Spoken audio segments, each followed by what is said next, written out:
अस्सलाम वालेकुम। तो आज है एफएम का छठा एक्सपेरिमेंट। इस एक्सपेरिमेंट का टाइटल है to create a pump characteristic curve and be able to interpret it. और प्रॉब्लम स्टेटमेंट कहती है the objective is to be able to interpret this characteristic curve, the result be an awareness to be interaction of flow rate and pressure difference in flow through system. इस experiment के title में एक चीज जो आपने पहले भी बहुत दफा सुन रखी है वो है पंप। हम हर दफा बात करते थे हाइड्रोलिक बेंच में एक पंप लगा होता है।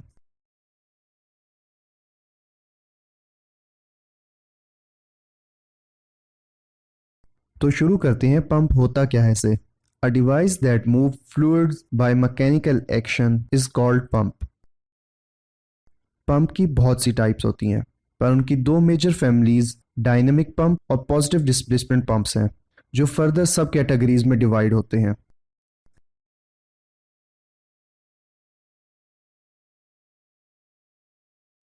लिटरेचर में मोस्टली आप दो तरह के पंप्स के बारे में सुनेंगे, एक सेंट्रीफ्यूगल पंप और दूसरा रेसिप्रोकेटिंग पंप।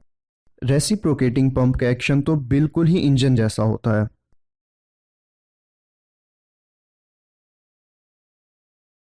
थोड़े से इनके डिफरेंसेस की बात कर लेते हैं।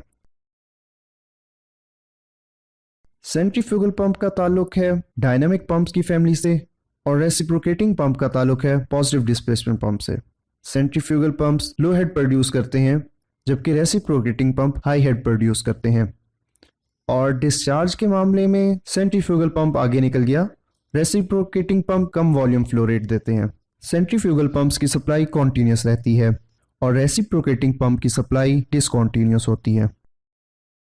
हमारे आज के इक्विपमेंट में यूज होने वाला पंप सेंट्रीफ्यूगल पंप है, तो आज की सारी डिस्कशन सेंट्रीफ्यूगल पंप को रेफरेंस मान के की जाएगी।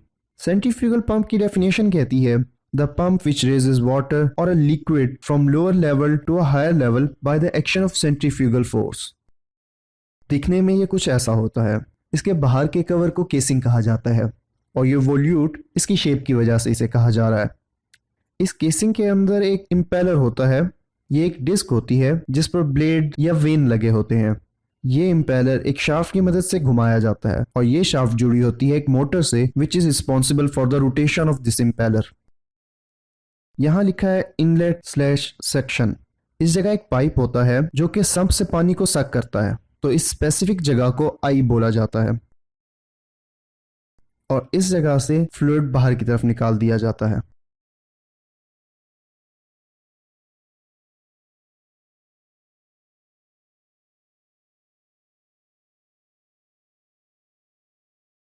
ये एक 3D मॉडल है इम्पेलर का। इसके ब्लेड्स या वेन्स को समझने के लिए इसका क्रॉस सेक्शन लेते हैं। देखिए, जैसे मैंने कहा था, ये एक डिस्क होती है, उस पर ब्लेड्स या वेन लगे होते हैं। हमारे इस स्पेसिफिक पंप में पानी रेडियली आउटवर्ड ट्रेवल करता है।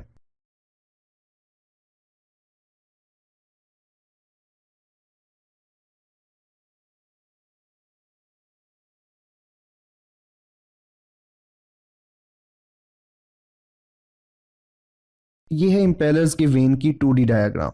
अगर आप रेडियली आउटवर्ड देखें तो दो ब्लेड्स के दरमियान फासला बढ़ता जा रहा है, मींस एरिया बढ़ रहा है। आप तो ये पहले से ही जानते हैं कि इनकम्प्रेसिबल फ्लोज में एरिया के बढ़ने से वेलोसिटी कम होती है और प्रेशर बढ़ता है।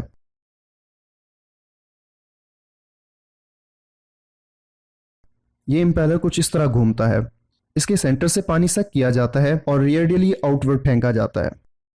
तो पहले फ्लूइड में काइनेटिक एनर्जी प्रोड्यूस की जाती है। जैसे जैसे वो रेडियली ट्रेवल करता है तो उसकी ये काइनेटिक एनर्जी कन्वर्ट की जाती है उसके प्रेशर में।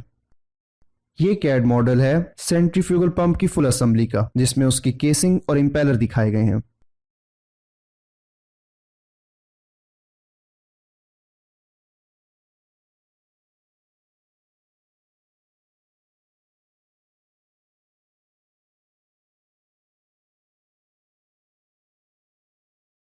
अगर हम इनका 2D व्यू देखें, ब्लू कलर में केसिंग है और ग्रे कलर में इम्पेलर है। इम्पेलर की बात तो हम पहले ही कर चुके हैं। अब सिर्फ हम देख रहे हैं वॉल्यूट केसिंग को। केसिंग में भी एरिया क्लॉकवाइज बढ़ रहा है। ये भी सेम काम करेगा, मतलब एरिया बढ़ रहा है तो वेलोसिटी कम होगी और प्रेशर बढ़ेगा। तो इससे हम कह सकते हैं सेंट्रीफ्यूगल पंप की आई एक लो प्रेशर जोन है, मगर सम्प में पानी जहां से सक किया जा रहा होता है वो इससे भी कम प्रेशर होता है।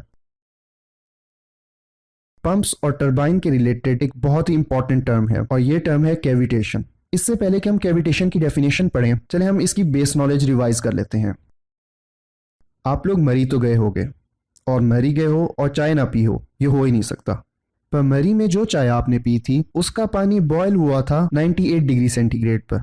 जी हाँ, 100 पे नहीं, 98 डिग्री सेंटीग्रेड पर बॉयल हुआ था। इसमें पानी का कोई कमाल नहीं है, ये सिर्फ एल्टीट्यूड की वजह से है। असल में हमारे इर्द गिर्द हर जगह फ्लूइड भरा है, और जब हम कहते हैं 1 atm प्रेशर या एटमॉस्फेरिक प्रेशर तो हम बात कर रहे होते हैं सी लेवल की। लेकिन अगर हम इस लेवल से नीचे चले जाएं तो वहां प्रेशर एटमॉस्फेरिक प्रेशर से ज्यादा होगा। और इसी तरह अगर हम सी लेवल से ऊपर की तरफ चले जाएं यानी माउंटेन टॉप्स पे, तो वहां पे प्रेशर कम होगा। प्रेशर कम होने की वजह से ही मरी में पानी का बॉइलिंग पॉइंट है 98 डिग्री सेंटीग्रेड। इसी तरह अगर आप माउंट एवरेस्ट की टॉप पे चले जाएं, जो कि मजीद ऊंची है मरी से, तो वहां पे पानी का बॉइलिंग पॉइंट है 69 डिग्री सेंटीग्रेड। तो इससे हमें पता चलता है कि लोकल प्रेशर के कम होने से बॉइलिंग पॉइंट भी कम हुआ।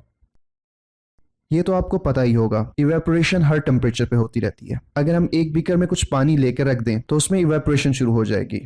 पानी की सरफेस के ऊपर वाले मॉलिक्यूल्स एनर्जी के मिलते ही इवेपोरेट होना शुरू हो जाते हैं, और ये इवेपोरेशन हर टेम्परेचर पे होती है। हाँ, टेम्परेचर के बढ़ने से इसका रेट बढ़ जाता है। अगर इस बीकर की जगह मैं एक क्लोज कंटेनर ले लूं तो क्या होगा, पानी के मॉलिक्यूल्स इवेपोरेट तो होंगे लेकिन अब वो बीकर छोड़कर नहीं जा सकते, जिसकी वजह से ये वेपर पानी की सतह पे दोबारा ही प्रेशर एक्सर्ट करना शुरू कर देंगे। तो ये प्रेशर कहलाता है वेपर प्रेशर। और इस दौरान जब पानी के मॉलिक्यूल्स और वेपर के मॉलिक्यूल्स का प्रेशर सेम होगा तो उस पॉइंट पे आपका पानी बॉयल होना शुरू होता है। इस सब इंफॉर्मेशन के बाद हम दोबारा चलते हैं अपनी टर्म पर, जो कि थी कैविटेशन। तो ये सब बताने का मकसद कैविटेशन को समझना था। कैविटेशन एक फिनोमेनन है जो कि पंप्स और टरबाइन में देखा जाता है। होता क्या है, पंप की सक्शन साइड पर प्रेशर बहुत कम होता है, और हम ये भी जानते हैं कि हर टेम्परेचर पर पानी इवेपोरेट होता रहता है। तो इस दौरान अगर पंप का लोकल प्रेशर कम हो जाए वेपर प्रेशर से, तो ऑफ कोर्स पानी का रेट ऑफ इवेपोरेशन बढ़ जाएगा और लो प्रेशर साइड पर बबल्स बनना शुरू हो जाएंगे। सो कैविटेशन की डेफिनेशन है, when local pressure is less than vapour pressure then bubbles are formed. This phenomenon is called cavitation. So what, अगर बबल बन गए तो छोटे से तो ही होंगे, क्या कर लेंगे? ये बबल्स ट्रेवल करते हैं लो प्रेशर जोन से हाई प्रेशर की तरफ, और जैसे ही वो हाई प्रेशर वाली जगह पर पहुंचते हैं ये बबल्स फट जाते हैं, और होता है ये आपके पंप्स को इरोड करना शुरू कर देते हैं। जरा इस फोटो में देखें, ब्लेड्स कितने स्मूथ हैं, लेकिन जिन जगहों पे ये बबल बर्स्ट हुए वहां पे कितनी रफ सरफेस है। इस चीज को आप रिलेट कर सकते हैं नकल क्रैकिंग से। जब आप अपनी उंगलियां चटकाते हैं तो आप अपनी उंगलियों में मौजूद गैस के बबल्स को फोड़ते हैं। तो ये गैस के बबल्स हमारी हड्डियों के लिए उतने ही खतरनाक हैं।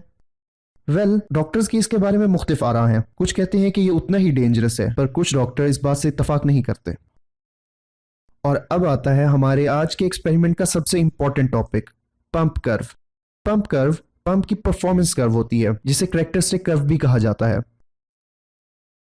ये एक चार्ट है जिसके वर्टिकल एक्सिस पे प्रेशर है और हॉरिजॉन्टल एक्सिस पे वॉल्यूम फ्लो रेट है। यूजुअली पंप की कर्व्स शुरू में कुछ स्ट्रेट होती हैं और बाद में इनमें डिक्लाइन आता है। यह हमें बता रही है कि वॉल्यूम फ्लो रेट के बढ़ने से प्रेशर में कमी आती है। एक इंपॉर्टेंट बात, जब वॉल्यूम फ्लो रेट 0 था तो पंप मैक्सिमम प्रेशर जनरेट कर रहा था। इस पॉइंट को कहते हैं शट ऑफ प्रेशर। कुछ लोग इसे समझाने के लिए इस तरह भी समझाते हैं, volume flow rate 0, pressure maximum.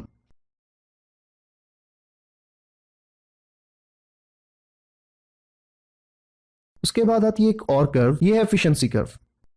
यह आपकी पंप कर्व से ऊपर भी हो सकती है और उसके अंदर भी हो सकती है।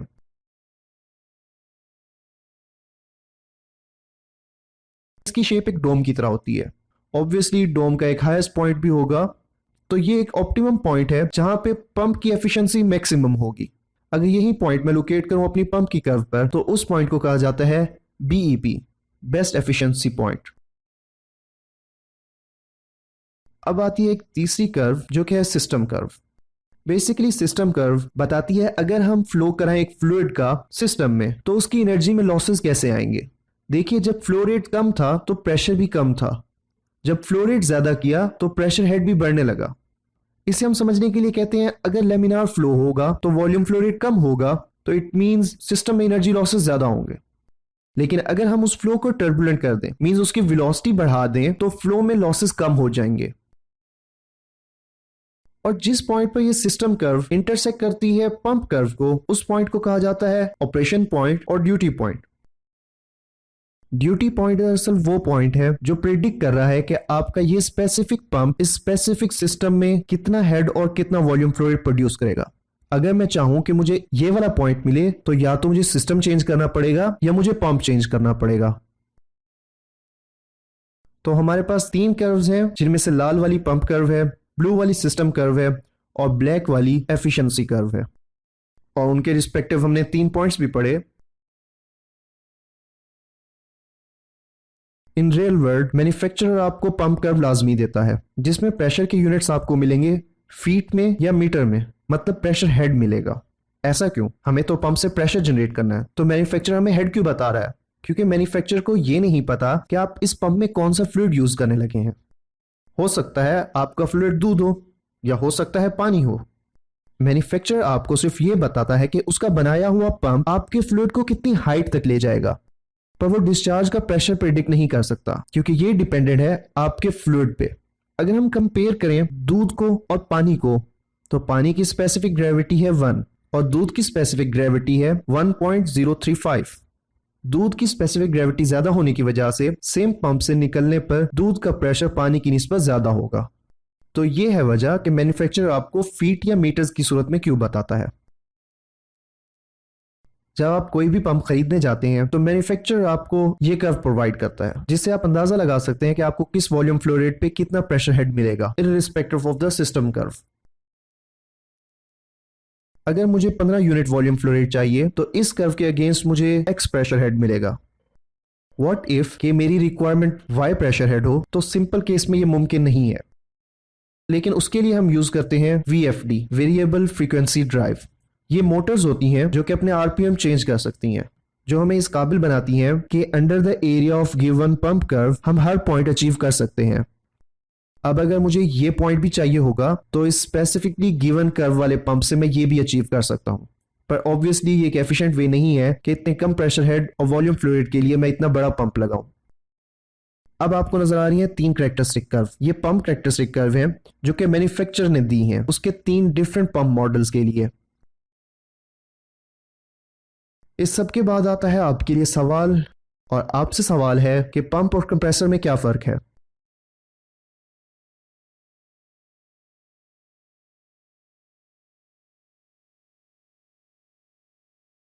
हमारे आज के इक्विपमेंट का नाम है HM284। तो इस फोटो में P1 और P2 रिप्रेजेंट कर रहे हैं आपके 2 सेंट्रीफ्यूगल पंप्स को, और PI नोटेशन के साथ जो चीजें हैं वो हैं आपके प्रेशर इंस्ट्रूमेंट्स, और V के साथ जो चीजें हैं वो हैं आपके वॉल्व्स। इस फोटो से समझना थोड़ा सा मुश्किल है, तो हम देखते हैं सर्किट डायग्राम।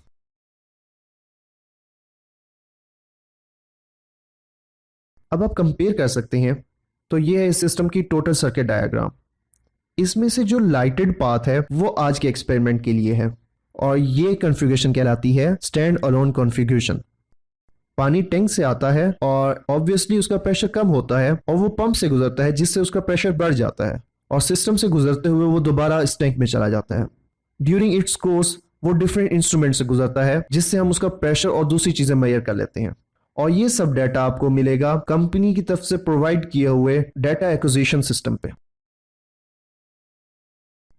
यहां जो रीडिंग होती है वो बताती है आपके मोटर्स के आरपीएम को।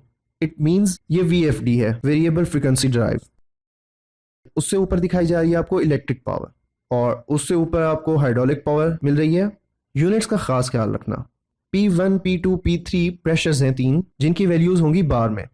P1 पानी का पंप में दाखिल होने से पहले का प्रेशर है, और P2 पंप के बाद का प्रेशर, और P3 जो प्रेशर है जो कि आज हम यूज नहीं करेंगे, वो पंप 2 से निकलने वाले पानी का प्रेशर है। और सबसे आखिर में यहां आपको मिल रहा है वॉल्यूम फ्लो रेट।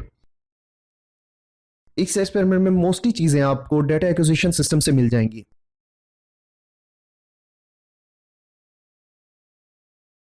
पहली टेबल है सिस्टम कैरेक्टरिस्टिक कर्व के बारे में। तो मैं बताता हूं आपको कि इसका डाटा कैसे मिलेगा।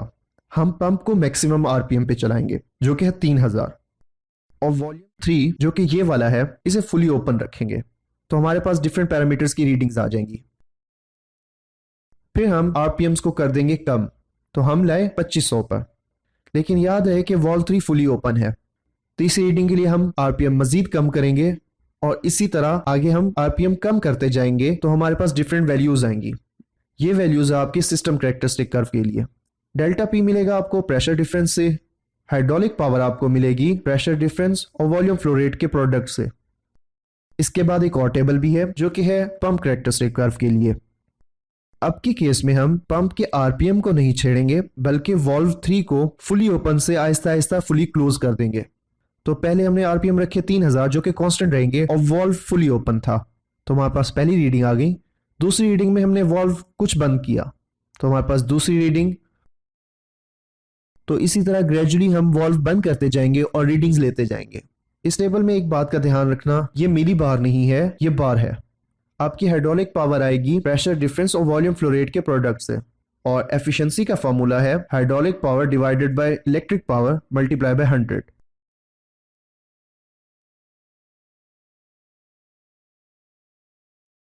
आपने ग्राफ भी बनाना होगा जिसके 3 एक्सिस हैं। एक है प्रेशर हेड जो कि मीटर्स में है, वॉल्यूम फ्लो रेट जो कि लीटर पर मिनट में है, और तीसरा एफिशिएंसी। आपके 3 कर्व्स बनेंगे, 2 बनेंगे पंप की टेबल से। एक होगा वॉल्यूम फ्लो रेट और हेड के दरमियान, और दूसरा होगा वॉल्यूम फ्लो रेट और एफिशिएंसी के दरमियान। सिस्टम की टेबल से बनेगा वॉल्यूम फ्लो रेट और हेड का curve. So this was today's video. अगली वीडियो तक के लिए अल्लाह हाफिज।